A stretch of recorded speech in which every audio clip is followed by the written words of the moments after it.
The following segments are pre-recorded and sponsored by Longworth Productions. A salute to United Fund of Surrey on Triad Today.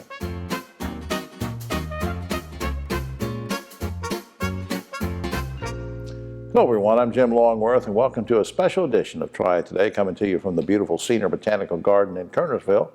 And it's a special edition because we're going to spend the next half hour to recognize and salute the good folks from United Fund of Surrey and all the agencies that they help support who do such a good job in improving quality of life for folks all over the area. We do that on this first segment with a good friend of the show. Melissa Hyatt is, of course, Executive Director of United Fund of Surrey. And Melissa brought a special guest with her. Lenise Lynch is a member of the board of the directors of United Fund of Surrey, also on the board of Surrey Arts Council, and she's the general manager of the Hampton Inn by Hilton. And we welcome both of you. Good to see you. Thank you. Melissa, I'm going to start with you and remind everybody about the mission of United Fund of Surrey and who you serve. The mission of the United Fund of Surrey is to strengthen and serve our community by meeting the needs of our neighbors. You know, some areas have United Funds and some have United Way, and I guess I've never asked you this before, but why is it United Fund? The United Fund is a standalone grassroots organization that meets the needs of the neighbors in Surrey County, so all of the dollars that we raise stay within our community. They don't go to a national organization. And that's how you're able to help so many people and so many agencies. Lenise, let me turn to you for a second. Now, you're very active in the community. Well, I talked about your title, you know, taking care of things at the hotel, taking care of things and being on a couple of boards. So why did you want to spend time and giving your time to help with the United Fund of Surrey? Because the United Fund of Surrey partners with programs and different businesses in the community that help with services to help with the basic needs of our community residents. And as my mom was a single mother of 4, I can remember having to use some of the services that the United Fund offers. And so with that being said, I just know that now, especially now, that it's very crucial for families to receive those services in order to get the basic needs that they have. Absolutely, and here you are giving back. It sort of comes full circle for you, which I think is great. Let me veer off for a second because I also mentioned in the opening that you're on the board of the Surrey Arts Council. So they're supported by United Fund of Surrey as well. How important is that support from United Fund of Surrey to help the Arts Council sustain its mission? It is very important because that fund helps to give free programs to our special friends within the schools and the community. So without that funding, then we wouldn't have any free programs for those very important special group of people. Well, listen, I understand that we talked when you were on here before about campaign goals and how well it went and all this. Now, you're starting into a new campaign year, right? Yes, we just started. What's the goal for this time? $550,000. All right, so that'll be a little over what did you collect last time? Our goal last year was $500,000 and we raised $531,000. Okay, that's just great. Now, is it complicated for a business, even a small business, much less a large business, in Surrey County to operate a campaign and say, well, I don't know how to do it, or will it be time consuming, or how does that work? It is extremely easy. We provide all the materials that are needed, and actually there are businesses that run their campaign in less than 5 minutes. Really? Yes. And we also want to mention too, as we've tried to do before when you and I have been together, is that individuals can make donations too, even if there's not a company campaign, right? Yes.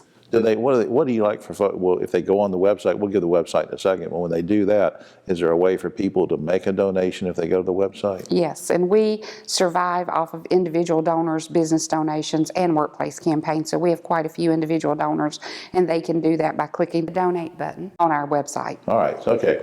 Very quickly, before time gets away, you've already answered this, Lenise, in a way, but why should everybody get behind United Fund of Surrey? To help better our community and make sure that the people and residents that are in our community are given the basic needs to survive. Absolutely. Up on screen. I want to give a plug for surreyarts.org. We'll do that. That's up on screen. But also, for more information, visit unitedfundofsurrey.org. You can make donations and learn about workplace campaigns. To Melissa and to Lenise, thanks for doing this. Thank you. All right. We'll be right back.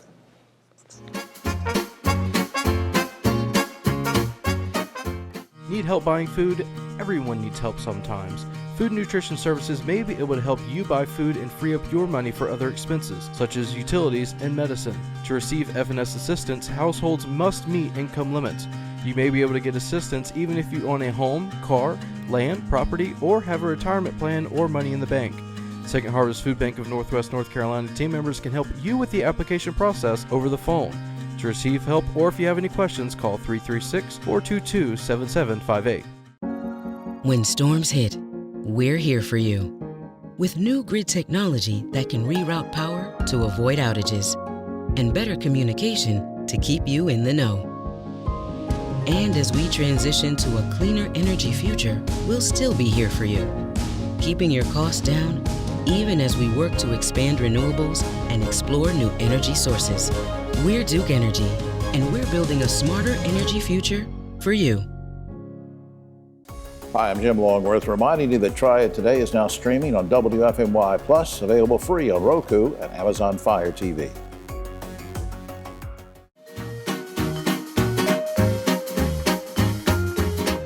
Back now in this special edition of Triad Today, as we salute the good folks, the United Fund of Surrey, and all the agencies that they help support, that help so many of us. And in this particular segment, we want to spend a few minutes talking about Habitat for Humanity. To do that, we start out with two very special guests.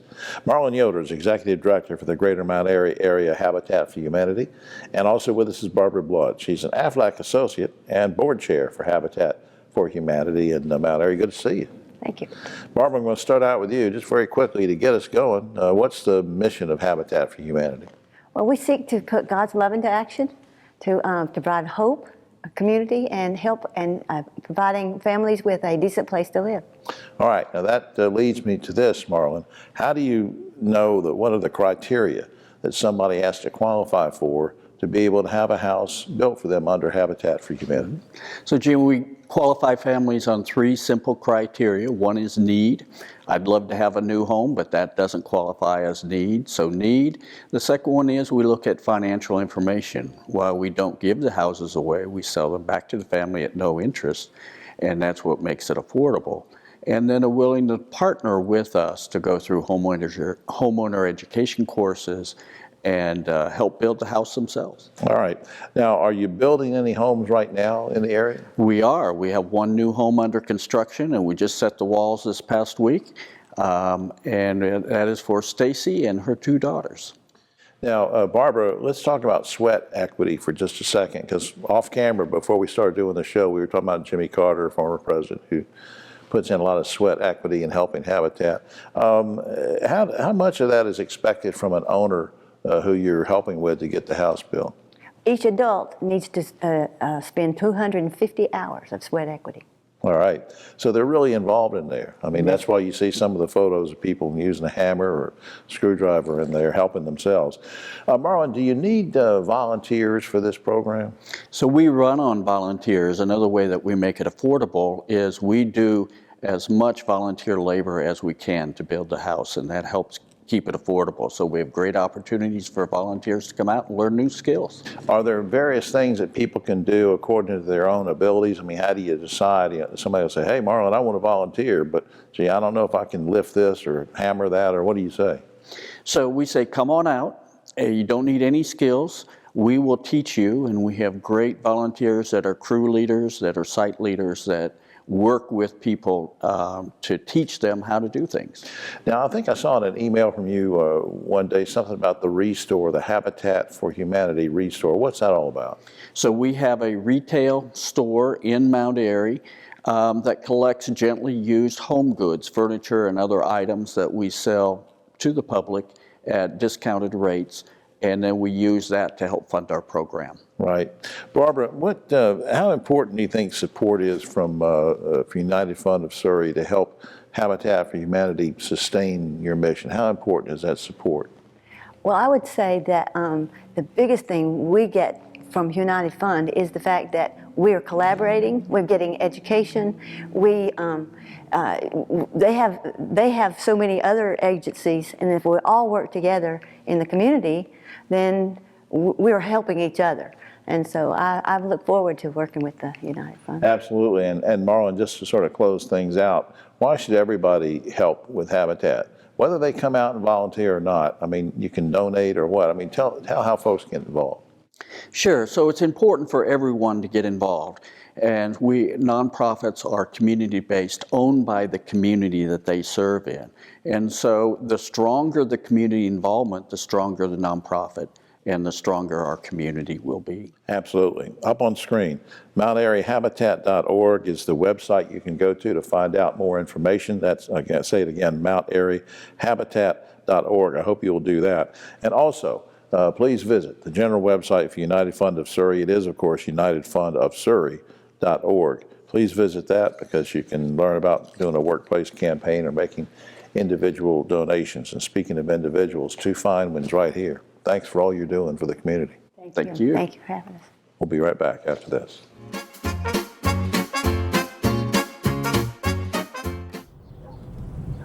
You know, it's hard to believe the Safe Sober program has been going strong for over 30 years. And over 600,000 students have made the pledge to stay safe and sober on prom night. You know, Griff, it's had a huge impact on our community. Yeah, you're right, David. And now we're making sure the message continues year-round. So everyone can join us in supporting our students. Learn more and take the pledge at safesober.com, sponsored by Daggett Schuler.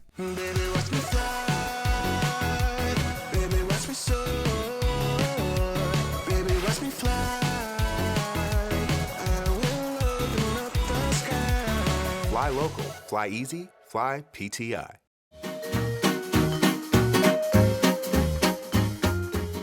Back now on this special edition of Triad Today, as we continue to salute and recognize the good folks who work for so many agencies and do so much for so many folks, and they're all supported through the United Fund of Surrey. And now we turn our attention for the next few minutes to the Legacy Center. I want to learn about that. We'll learn about it together. With me, Lee Ashburn is Executive Director of the Legacy Center, and Stacy Fraser is Administrative Assistant there. Welcome, ladies. Good to see you. Thank you. Thank you. Lee, let me start with you. What's the mission of the Legacy Center? Our mission is to share the love of Jesus by offering life-affirming options to those who are facing pregnancy and parenting choices. We'd like to do that in a safe, loving, and compassionate environment.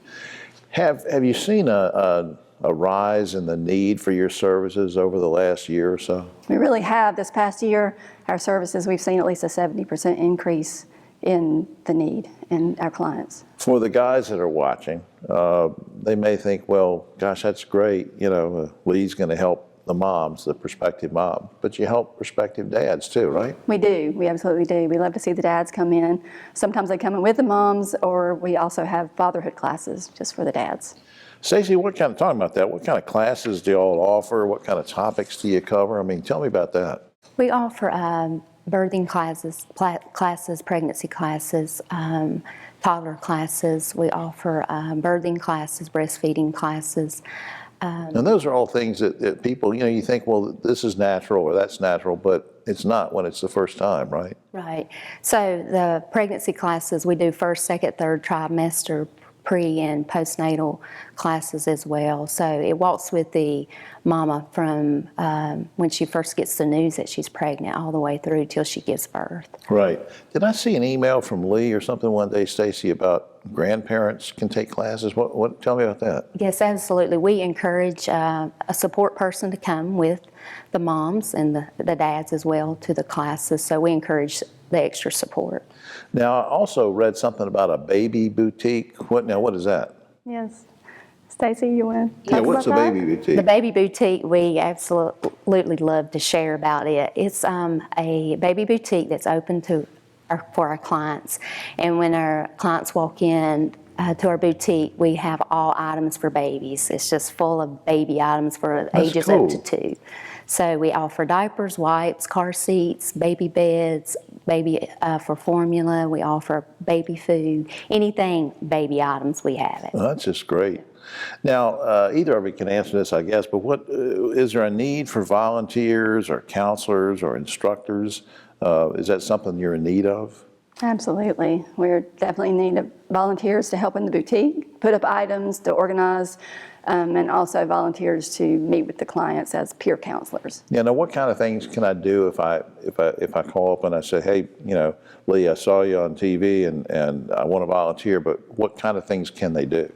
Actually work in the boutique where we need them to sort the baby clothes, the donations that come in, Right. the items. They can sort those, get those organized, put on the shelves, and they can also pack diapers. We'll take the diapers from larger packs, put them in smaller packs, and those have a certain amount of point value to them. You heard it here first.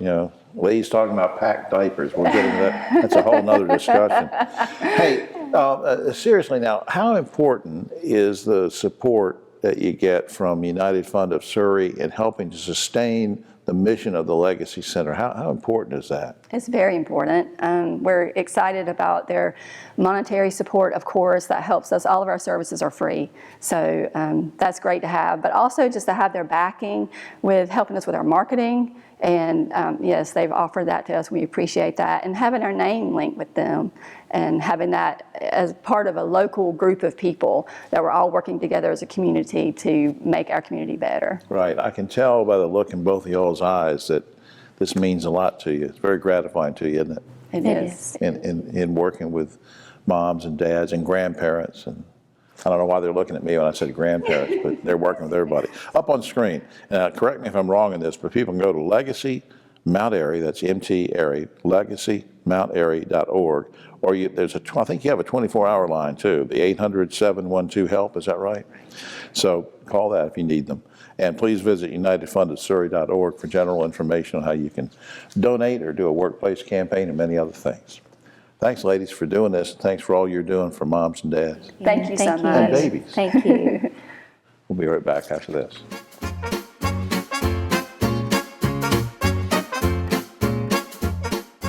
Are you looking to jumpstart your future in the fast-paced, rapidly growing food industry? In Second Harvest Food Bank's Providence Culinary Training Program, you'll learn the craft and art of cooking, plus business and management skills, science and nutrition, and essential life skills. Providence Culinary Training has helped hundreds of individuals just like you launch successful culinary careers.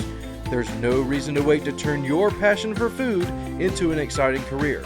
Check out the upcoming class schedule on our website at providencews.org. Veterans, when you're struggling, soon becomes later, becomes someday, becomes when. Don't wait. Reach out. Find resources at va.gov/reach.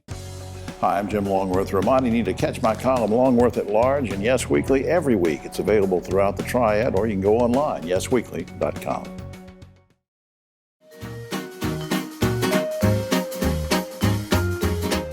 Back now on Triad Today, this special edition as we salute the good folks who work in so many great agencies that are supported by United Fund of Surrey. They're able to do so much to improve quality of life throughout the area. And one such example is a very, very important agency, the Red Cross. Let's talk to some special guests about that right now. Heather Frazee is Executive Director of the American Red Cross in Mount Airy. Margaret Ergen is a volunteer and leader of the Regional Disaster Action Team. Welcome, ladies. Good to see you. Thank you. Heather, let me start with you. People know the Red Cross from holding blood drives, and we can talk about that later if you want, but there's so many other things that you do and so many other ways that you help people. So let's spend a moment just going over that. Sure. So yes, we are the largest single supplier of blood and blood products in the United States. We are also a disaster preparedness and response agency, and we provide support to victims of more than 60,000 disasters every year.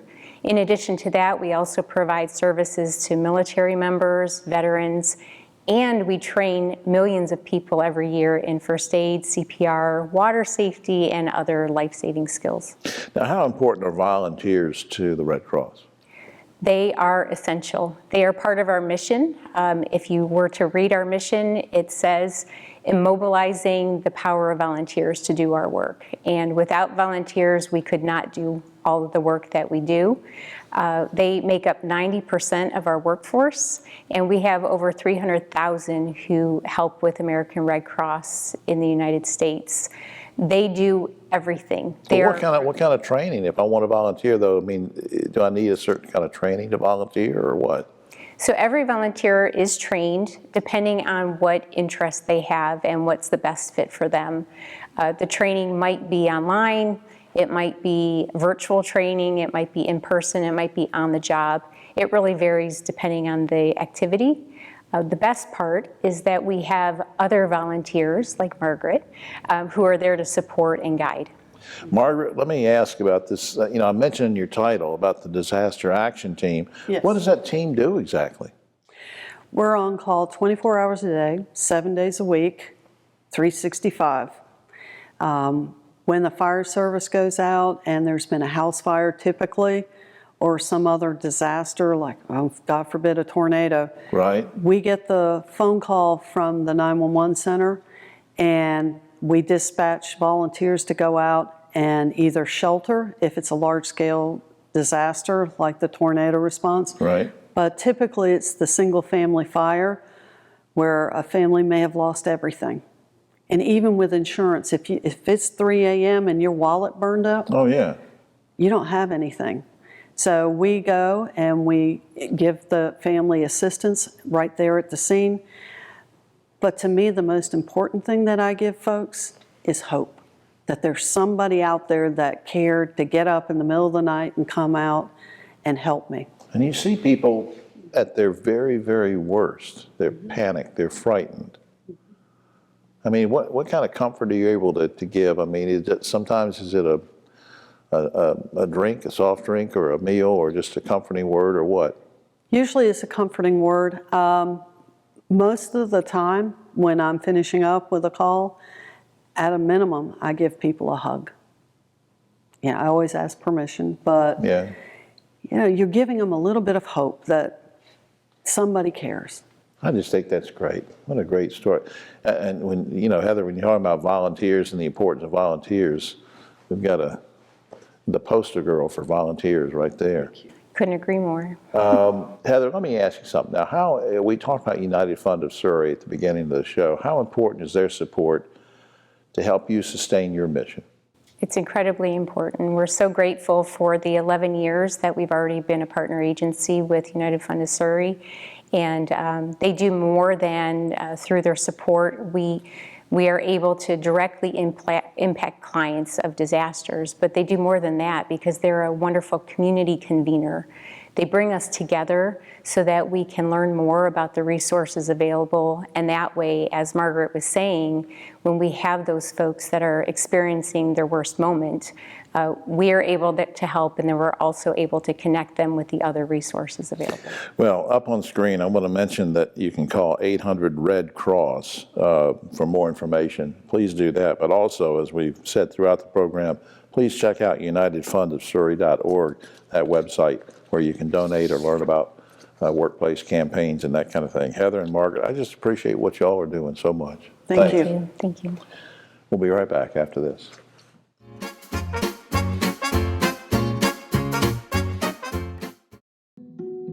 Every cookie sold in the Girl Scout Cookie Program helps girls learn lifelong lessons in people skills, decision making, money management, goal setting, and business ethics. It's amazing how much you can learn from a cookie. The Girl Scout Cookie Program. Think outside the box.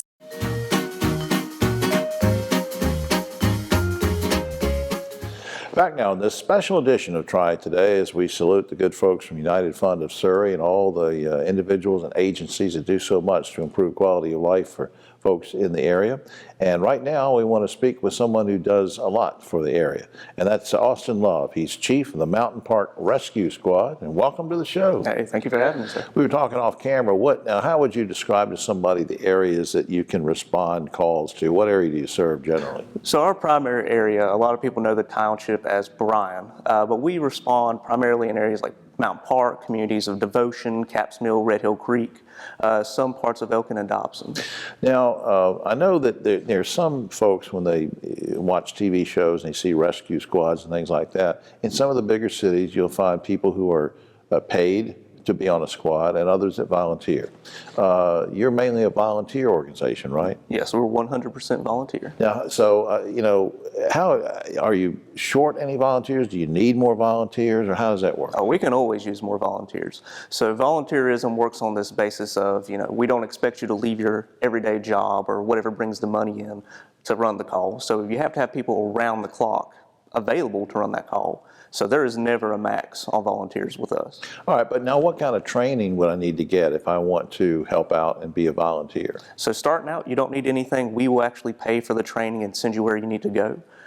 We require that you have your emergency medical technician license within your first year, and then we also help you get your technical rescuer certification as well. From there, you can get trained in any specialty or any discipline that you want to. Now, there will be some folks that'll watch this and they'll say, gee, you know, I'd like to help out, but I really don't want to be, you know, have the responsibility of being an EMT or being in the ambulance. Is there something else I can do? Yeah, so there's a few different things that we ask for that people can volunteer for. The other piece of our rescue squad is all rescues. So that is things from ropes, vehicle rescues, being on the water, things like that. You can also join on our auxiliary, which is just people who, they're not there for the calls, they're just there to help with fundraising, PR events, things like that. Right. And then finally, we're always looking for people for our board of directors as well.